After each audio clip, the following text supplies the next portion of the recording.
Thank you, House Chair. House Chair, the ACDP wishes to thank Honourable Dr. Groenewald for this topic for discussion. Violent crime in the country has reached pandemic levels, and it is the primary role of the state to protect its citizens. In our view, government is failing dismally in this regard. People do not feel safe in their homes, at work, and in other public places, despite what the Deputy Minister says. The ACDP is extremely concerned about the numbers of attacks on farms and smallholdings, often very brutal in nature. We condemn these farm attacks and murders in the strongest possible terms, as we do all criminal acts against our citizens. Commercial and emerging farmers play a key role in ensuring food security in the country.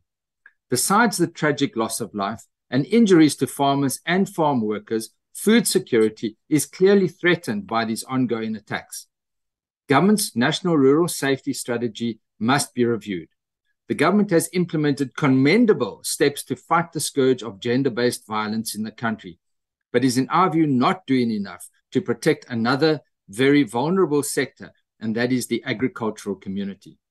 What makes matters worse is the very low arrest and conviction rate as indicated by the AfriForum report released this Tuesday, which says out of 1,402 farm attacks recorded by the SAPS between 2019 and 2022, there have been convictions in only 66 cases.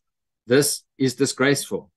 Criminals clearly take advantage of the increased vulnerability of farmers and farm workers as they live in isolated rural areas. Electricity and telephone lines are often cut off before farm attacks, and because there are no cell phone signals, farmers and farm workers are often left to their own. The chance kill the farmer, kill the boer, aggravate an already dire situation. To conclude, the ACDP wishes to thank and honour all the farmers and farm workers who have ensured that we have food on our tables despite these ongoing attacks.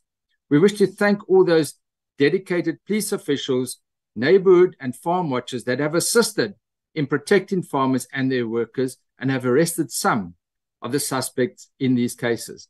Baie dankie aan julle almal.